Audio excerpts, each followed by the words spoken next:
Hello, everybody. Welcome back to Jaxon. I'm your host, Jaxon. And today we are going to be going over some NFL and college football updates for this weekend's games. Plus, we're going to get my weekend predictions, 12 of the best games for this week. And this is going to be kind of the routine. So Tuesday, we are going to have a recap. And Friday, we're going to get into the kind of updates, last kind of warnings, and then we're going to jump straight into the weekend with predictions. So we're going to get things kicked off here with college football news. I only got 4 updates. We're going to start with the first one, which is Josh Allen getting his jersey retired at the University of Wyoming. Not really surprised that this is happening. Josh Allen may be the greatest player in Wyoming history because I can't think of a single player from Wyoming. So this is much deserved. Plus, on top of that, it was a first-round draft pick, and I think it was a top 5 draft pick as well. So just putting those two things together, that is, definitely well-deserved for Josh Allen's jersey to be retired. Okay. Jeremiah Beeman. I'm sure not a lot of people have heard of him unless you know ball, which in this case I do. He's going to be out for an extended period of time. I have it written as out for the season because that's kind of, but Kalen DeBoer did not really confirm how long he would be out. So this really does affect Alabama because they just weren't generating any pressure last week, and they didn't look as physical or as dominant on defense, and it really showed. So this is a huge loss to the Alabama defensive line, and he's going to be out for a extended period of time. It's not like he's going to come back before the Georgia game. He's out for a while. And so he's not going to play. Also, the NCAA votes for one transfer portal window. This would be like after the season's over, initially in the winter, between winter and spring. So basically, I see this as the NCAA is asking for an open date in the transfer portal and a closed date for the transfer portal. The open date would kind of be the end of the season. Okay, national championship's over. It's like February. Or maybe the end of the regular season. Players just want to hop in the portal, see what their options are. And it closes like before the spring games and the spring practices and stuff like that. And I am all down. I'm down for it, basically. We can't be having players transfer way after the spring games because coaches don't really know and players don't really know their teammates. So this just makes sense to me. But every time the NCAA wants to enforce something, they get sued. So hopefully, and I'm hoping that this is actually something that actually comes through to fruition and it comes through and it works. That's kind of what I'm hoping for this.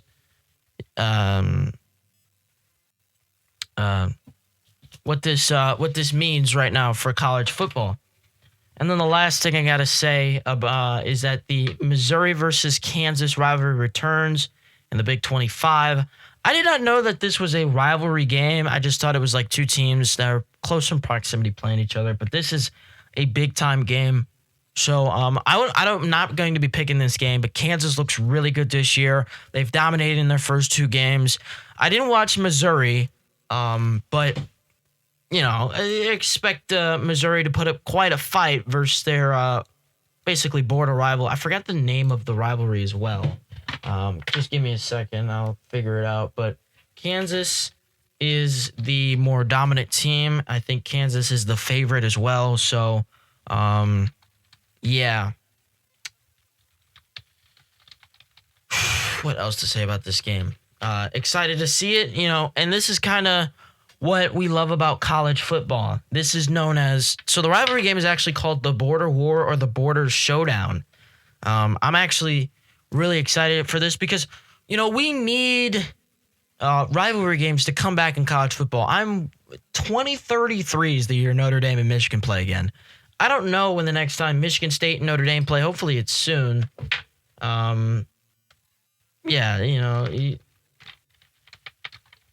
Hopefully it's soon, man, because we need rivalry games back in in college football because, 2026 is what it tells me right here. I mean, we need rivalry games. We want them back. So bring back the rivalry games in college football. This is, I guess, I would assume this is a huge one since they call it a war. So this is a big-time game for both sides. All right, moving on to the NFL. Let's start off with the biggest news, in my opinion. Amari Cooper is officially retiring from the NFL.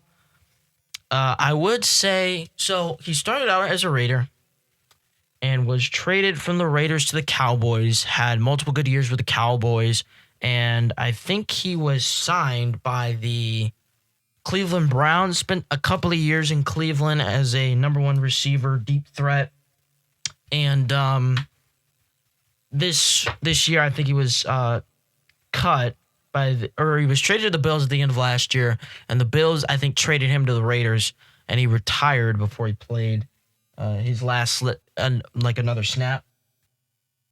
And it's good because he retires a Raider, and that's kind of what you want from players. The other thing I wanted to say is outstanding career for Amari Cooper. So glad. I hope he has fun in retirement. I hope he does his thing. Super, super glad for Amari Cooper. Unfortunately, it's the end of an era. And he was really good on the Raiders. He was one of those guys that was talked about so much. We have to stop number 19. Same thing goes for when he was on the Cowboys. We have to stop Amari Cooper because he's just really good. So hats off to Amari Cooper. Hope he has fun in retirement. I won't say legendary, but great career, and he's definitely making the Hall of Fame someday with all the Pro Bowls and all pro mentions that he got. So he's definitely making the Hall of Fame. Next, we have Cowboys-Eagles starting off the year, right? I'm not really going to talk much about this game because that's going to be the Monday recap, kind of. I'm going to talk about that game, or at least that's what I think. But if I had to talk about it, I think it was just, kind of weird on both sides. Obviously, Jalen Carter, you don't spit on people. We learned that stuff in elementary school, so he cleared things up. He said it was a mistake. He didn't mean to. He didn't want to, do that to another person, another human being. And I think the other thing was, what was it? The other thing that he was talking about was, or it was Dak who was talking. He was talking about, how it was okay, a little competition, competitive, but yeah, Jordan Carter got knocked out of the game early. Eagles, or Javonte Williams was able to kind of run through the Eagles' defensive line at least. And so that is kind of how the season gets kicked off. Eagles win the game 24-20. Talk more about that game next Tuesday. Micah Parsons is a Packer, and this is kind of a shift from Cowboys, former Cowboy Micah Parsons. So well-timed transition. He's questionable for week 1. And I think they said if it comes down to a decision whether the coaches want him to play or not. If you ask me, it's only week 1. Granted, it is against a division rival and it's playoff aspirations, but it's only week 1, and you're going to play this team again, and you're probably going to need him more the second time than you're going to do the first time. So I'd sit him out just because it's been a chaotic 2 weeks. It's been a lot of storylines and a lot of the media and stuff. So I think he sits out this week. Just to get him right for the next game. Which is against, give me a second, the Washington Commanders on Thursday night. So you're definitely going to need him, and I think the extra time before the game and after the game. So he's questionable. It's a coaching choice.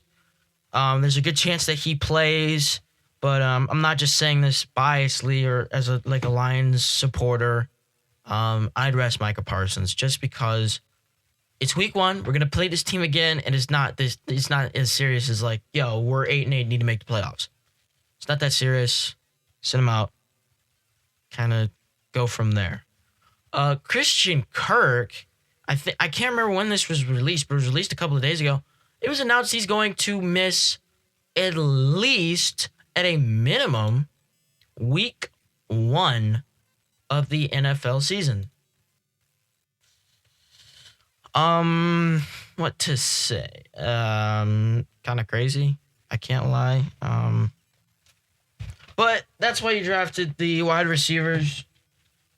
It kind of thins your options out. At least Nico Collins is healthy, in my opinion, because that's a big help. But no Christian Kirk, no Tank Dell.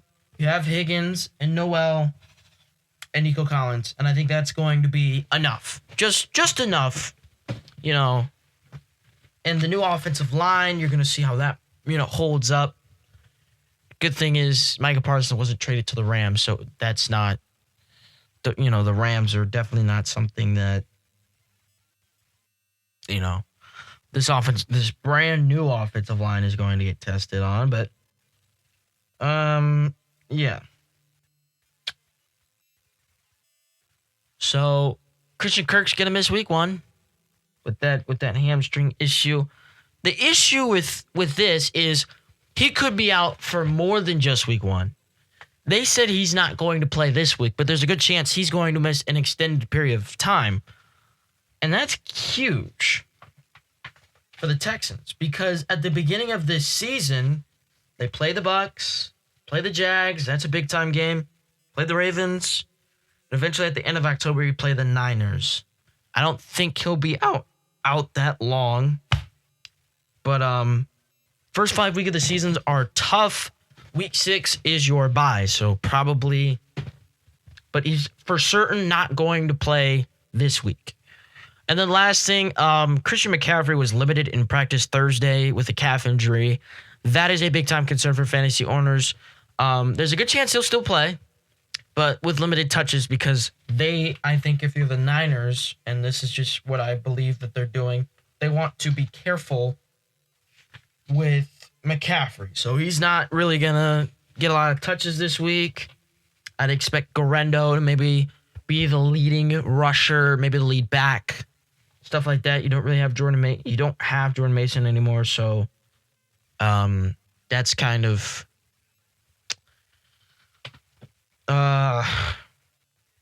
it's kind of tough for all the McCaffrey owners out there. So those are the updates that I had. I didn't really have a lot of them. I'm sure there's going to be more over the next 2 days, but these are what I have right now. I'm recording this on Friday, September 5th. So, but yeah, that's it. That's all I have right now for updates. All right, 14 games, 7 are college, 7 in the NFL. Breakdown, analysis of each matchup, and my prediction. We start in Durham, North Carolina. The Fighting Illini from Illinois, favored by 2 as they travel to Duke. Midday, I won't say midday, I'll say top of the, noon, to take on the Duke Blue Devils. Illinois brings experience into the game. They bring a veteran quarterback. Duke,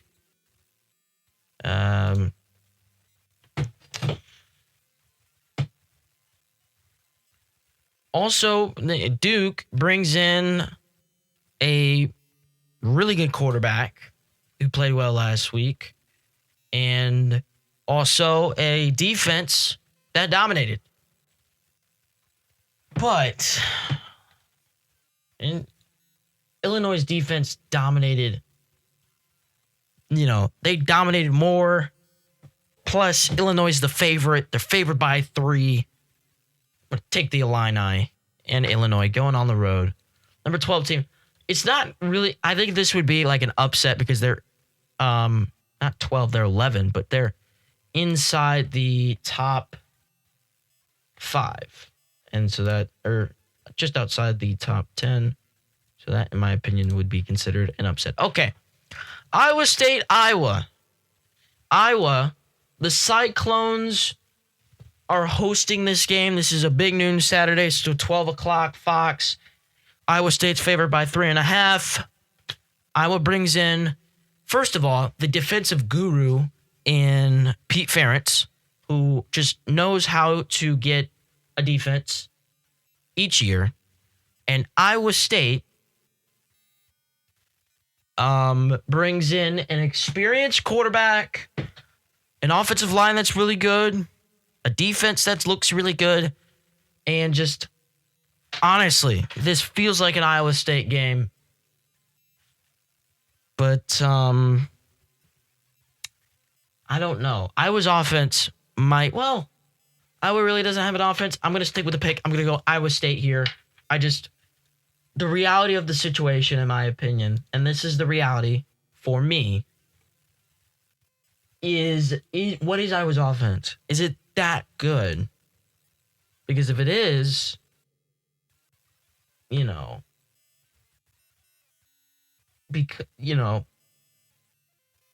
going to be really good. Although Matt Gronowski, transfer quarterback from, I think, South Dakota State, where he played.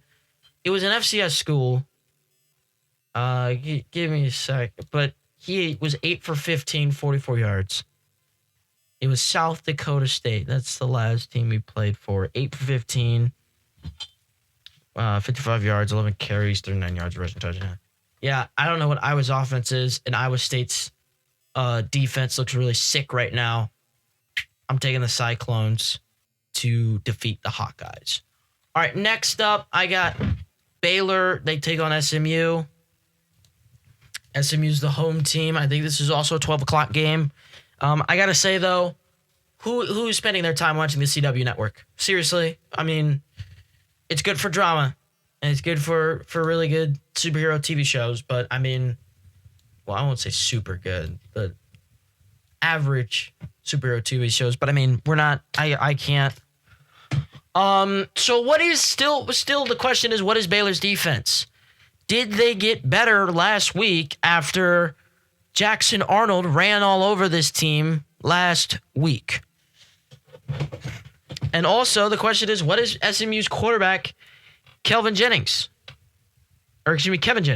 Is he as good as we thought? Is he still a dual threat quarterback? Because I didn't really see the rushing aspect. We didn't really see the rushing aspect last week. Although he was 22 for 36 carries, 12 yards, and a touchdown. We saw the arm. We didn't see the run. We didn't see him use his legs. And here's the thing, if SMU wants to win, they're going to have to run the ball with their quarterback. Quarterback runs. I mean, if you're Baylor, you've got to stop the quarterback running. And if you're Kevin Jennings, go ahead. I encourage you to run the ball. 1 read here, 2 read here, take off. Baylor can't stop you, right? And the other thing is Baylor's offense, they were still in the game. They were high-powered enough to still be in that game. The question is, what is their defense going to look like? Because the Bears' defense wasn't really, they gave up a lot of points last week to Baylor. 38 to be exact. The offense only scored 24, so keep them from getting over 30 points. Actually, over 25 points, you'll be good. But the quarterback, Sawyer Robertson, played a really good game. I really think he did. Played a really good game. So my pick in this game, I'm going to go with the SMU Mustangs. 2.5 point favorites. Not an easy pick, but my pick. Moving on, Oklahoma State taking on Oregon. There's been a lot of, there's been some talk between these two teams this week. Mike Gundy's talking about Oregon's got that money. The Oregon's pay to play right now. And Oregon said, basically, that's what Oklahoma State said. And Oregon replied, they were like, you guys had more money than the guys you played last week. We're a program that pays the players that want to be here. Something like that. So Oregon's favored by 28.5 at home versus the Cowboys. I'm going to take Oregon to win the game. I wouldn't take him to cover, though. But Oregon will win this game for sure. It ain't close, guys. I mean, it's really not. It's going to be closer than 20. It's going to be closer than 30 points, though. I mean, you can't. Kidding me? Dante Moore's a quarterback. They might make it to 34. The score literally might be 34-7. They might stop scoring points. So, just stop trying at that point. Okay, next game on the slate, Arizona State versus Mississippi State. Arizona State favored by 6.5 on the road at night, going to Mississippi State. Arizona State, Sam Leavitt is, I think Sam Leavitt is going to be a really good quarterback. And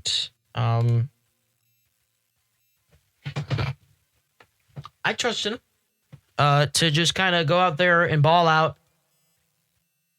and do his thing. Boston College versus Michigan State.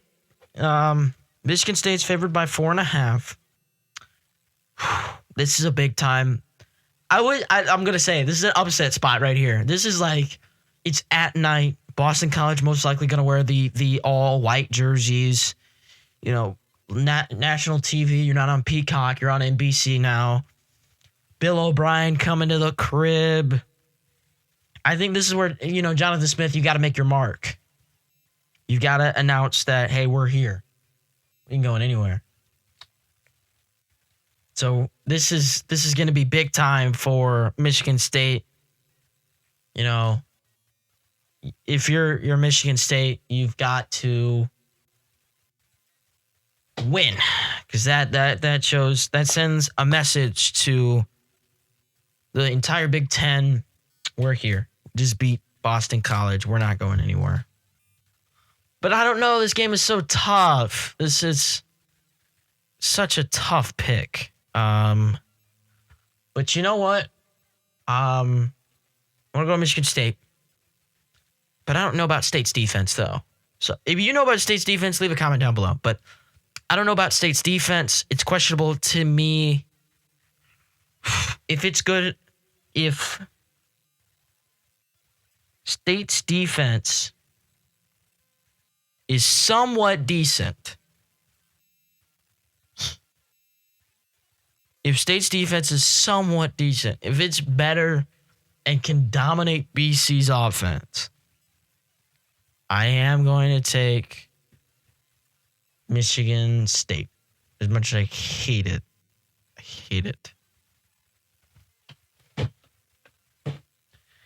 Oh, my goodness. And the result from last week, it's like Michigan State really couldn't score against Western Michigan's offense. Boston College. You know what? I'm going to flip it. I'm going to go BC here. It's just that this is an upset spot right here. Boston, it's at night in BC. Michigan State's offense didn't really move the ball down the field. Upset spot. Give me BC right here. And I don't really know if this is an upset. They're just favored by 4 points because they're at home at night. I'm going BC. I think they beat the brakes out of Michigan State. I'd say beat the brakes. It'll be a close game, but still, I got BC. And the game of the week. Michigan versus Oklahoma. Michigan has a really, really good offense, led by Justice Haynes. They don't have a number 2 back, though. That's the only thing that I won't say about Michigan's offense. It's like there's no Blake Corum, Hassan Haskins. It's not that. It's not Blake Corum, Donovan Edwards. It's not Khalil Mullings, Donovan Edwards. There's no other back. It's just Justice Haynes. And it's like before they were homegrown guys. Now there's no homegrown guy. It's just one guy. But Michigan's offense is really, really good. They're led by Justice Haynes and the big-time running attack. Michigan also has the number 1 quarterback in the country, Bryce Underwood. Bryce Underwood had a couple of big plays, had a big block, had a passing touchdown, flooded the kneel right up the seam. Good throws, good plays, big-time plays. Oklahoma's defense is really, really good.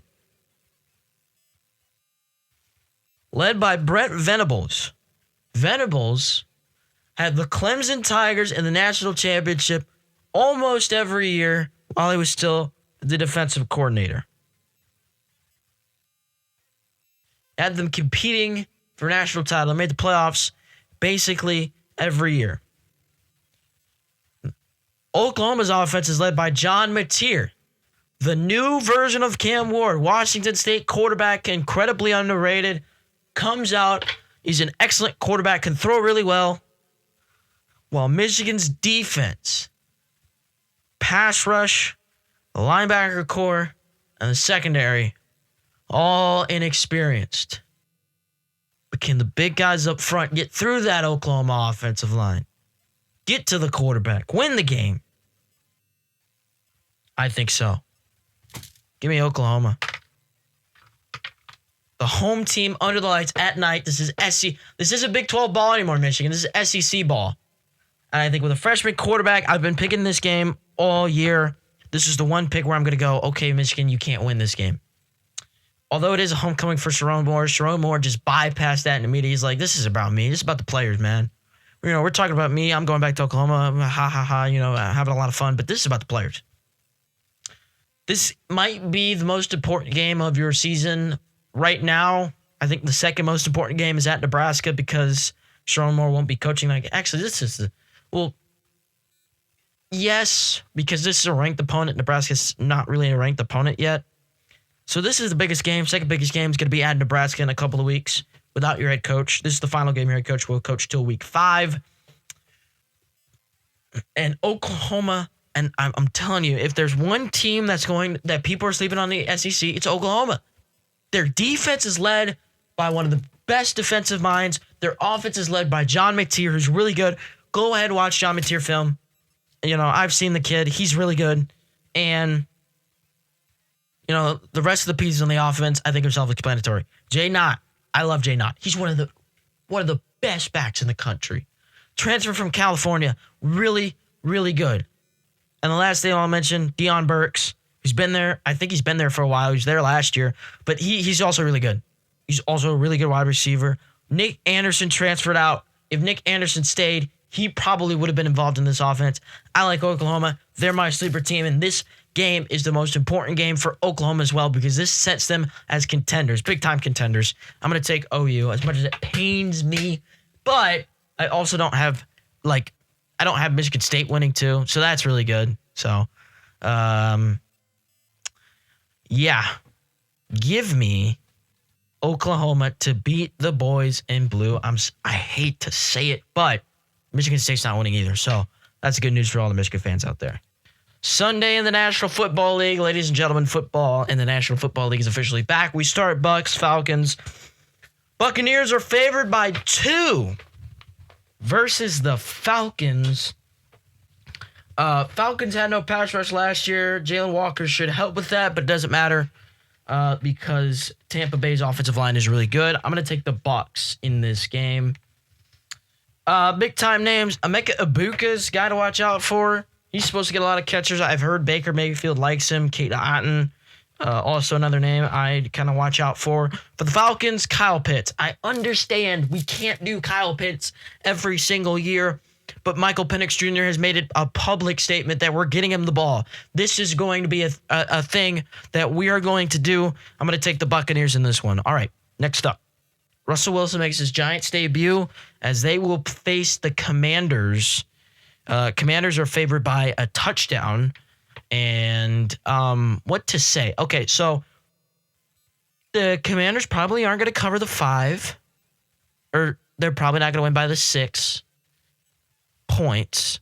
But they are going to win the game. So I'm going to take the Commanders to win the game. But I don't think they win by more than 4 because the Giants' defense is really good. Plus, this is like an I won't say a national TV game because it's not going to be broadcast nationally, but this is a game. This is like Fox's top crew is calling this game. So, wait for it. We're going to get to the game of the week in a minute. Steelers favored by 3 as they travel to New Jersey. They take on the New York Jets. The Steelers defense has 3 cornerback ones. The Jets defense has Sauce Gardner and Quentin Williams, and that's about it. Aaron Glenn, I don't know how good he's going to do in his first year with the Jets, especially his first game versus Aaron Rodgers. Rodgers is going to have a lot to prove, but definitely going to be a low-scoring game. DK Metcalf not going to get a lot of catches. He's going to be very upset with, or maybe he'll get a ton of catches. But this is definitely going to be a low-scoring game. I do not expect this to be a 35-37 type game. This is going to be low-scoring, gritty football game led by defense. I'm going to take the Steelers to win the game. Low-scoring game. It may be 10-6 just because the Jets can't score like touchdowns at all. And the Steelers offense could be good. Jalen Warren, DK Metcalf, Rodgers, Pat Freiermuth, but they're not going to be perfect. They're going to make some mistakes. So I'd probably say 17-6 because the Jets can't move the ball down the field, and Steelers offense is supposed to be really good. Lions versus Packers. The Packers are favored. This is a surprise. They're favored by 2. Now, if I refresh this, are they still favored? Yeah, still favored by 2. Give me the Lions. Easiest pick of the week. There's a chance. I think Micah Parsons will probably play. If I'm like Matt LaFleur or somebody, I don't play him, but Micah Parsons will probably play. But offensively, the Packers haven't gotten any better. Christian Watson and Jaden Reed, or I think Jaden Reed's not playing. Let me see. But Christian Watson's definitely out. And the Lions are healthy. Defensive line-wise, at least Aiden Hudson's coming back. That's kind of so yeah. Aiden Hudson's back.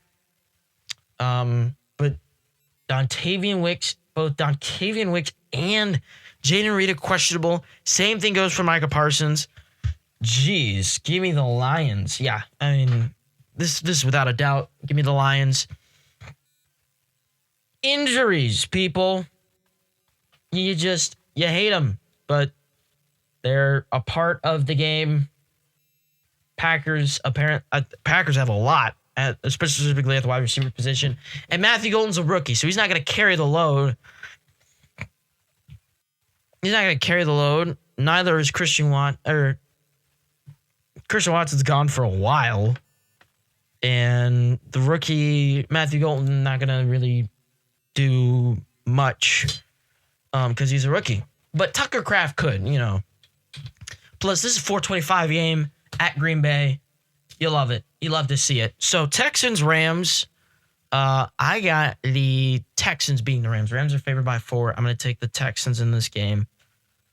I don't know. I think their defense is really good. Stafford might not be 100%, although he is going to play. He's going to play Sunday. So, I do not know many people with Matthew Stafford as their quarterback, but, Stafford is going to play. He's active.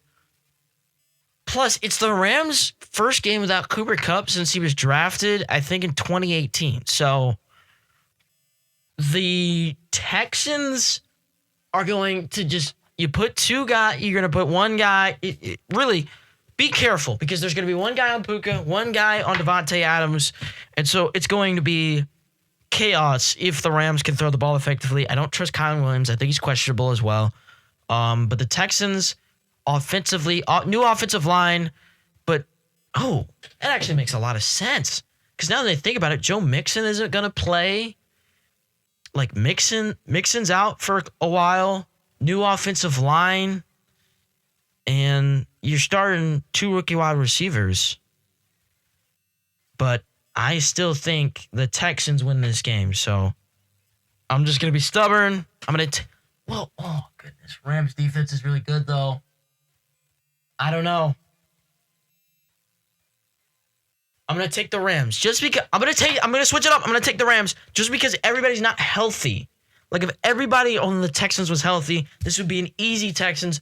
but the Rams are favored by so much because they're at home and the Texans are missing Mixon and they're missing Kirk. New offensive line. Defense is going to be really good, and that's what's going to make it tough to score points. But I don't know about the offense because Nick Chubb, reports are he's not the same Nick Chubb. So I'm going to take the Rams in this game. God, I just hate that pick. And then Ravens versus Bills. This is the game of the week for the NFL. I'm going to take the Bills. And Josh Allen. Because Josh Allen's winning MVP. Lamar Jackson. I looked this up. And Lamar Jackson has not won a game in Buffalo since 2019.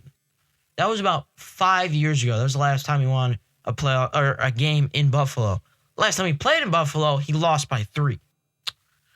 So it was a close game. And shit. What else do I want to say about this game? I just had it. Josh Allen has won the last 3 meetings. He's